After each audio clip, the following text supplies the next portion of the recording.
This is Timmy and Emily from 338A Iterated, Louisville, Kentucky. We didn't qualify for Worlds this year, so I decided to make a robot reveal / explanation. So, there's a lot of neat things about this robot. First thing is Dingle Flap. It's connected to the arm using a rubber band that wraps around to the screw, which allows it to flex like this, and then a little green flexi piece. It looks like an omni roller. I don't really know what it's called. People keep asking me. I don't know what it's called. But it's like that. So, just use them out. Put your preloads on there.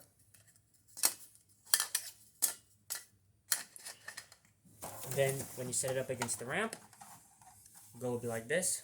Arm goes up. Rings fall in. It always gets one of the two, so it's really not a big issue. And with a little bit of tuning, you could probably make it do both of them every time. So, there is your little Dingle Flap.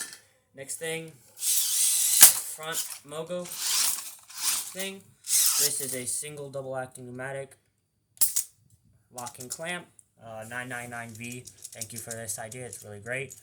Ours has little teeth on the bottom so that it locks into the goal better.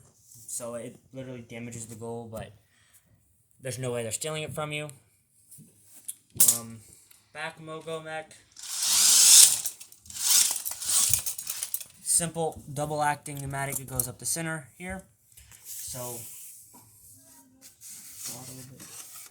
there's this platform type thing. Goal slides up there pretty easily. Then doink, clamps it in. It doesn't have a lot of pressure in the system right now, but holds it in there pretty tight. Holds it perpendicular, and you can release it. Boink. And you can do either the tall yellow one if you want, or any of the short yellow ones. Just caught in the bucket there, but so you can do yellow or lines. Then we have our intake. So our intake is just a standard intake. These little flaps to pick up rings. Let me put that back together real quick.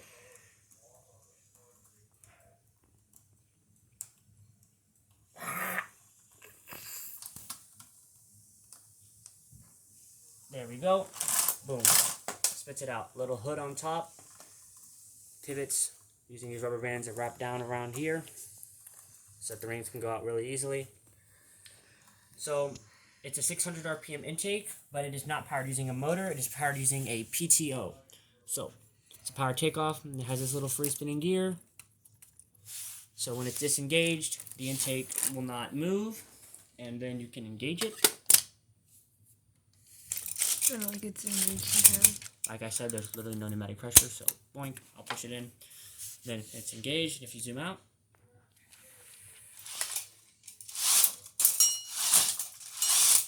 it will intake the rings. Then disengage again, and no rings.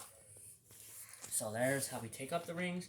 Then we have two ways to load the system. First, for line skulls, it's clamped in. Then you have this little ramp. Boom, like that. Two single acting pneumatics.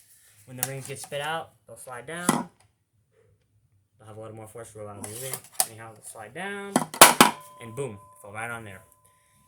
So these, again, are just to keep it from flying out the back like, whee. It'll bounce back and land on the pole.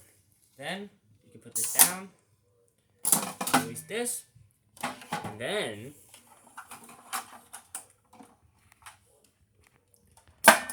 we have a bucket way up here that with rings. Let's see if I can do this. You can put 3 preloads, or you can load it, which I'll show you how it loads in a minute.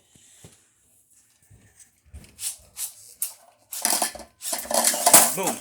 Three rings really easily. And if you want to, you could also load the low one. Here, I'll show you that. Let me get me some more rings.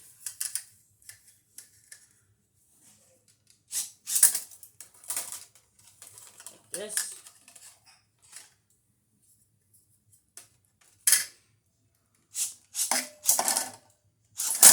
Obviously, it does the top ones a lot better, but you still could, if you were like really desperate, do these one at a time. So, release this. So, to load it, all you would need to do is have this down. and then the rings, instead of going on the platform, would spit out and fall into there. Didn't fall in very easily, but when it activated, I promise you it works. So you can even load it if there's a goal. So, for example, if you have the tall yellow one already in possession, goals in there like that, you can still load it. Same thing with an alliance. So, next thing with this robot is, well, nothing, I think. Oh yeah, 6-motor drive, 257 RPM on 4-inch wheels. We use low-strength gears because we don't have any high-strength gears. And we have standoffs that lock the wheels. You see little screws for them. Turn this around. There's the standoffs in there. There's just the sticker. Yep, that's a funny sticker.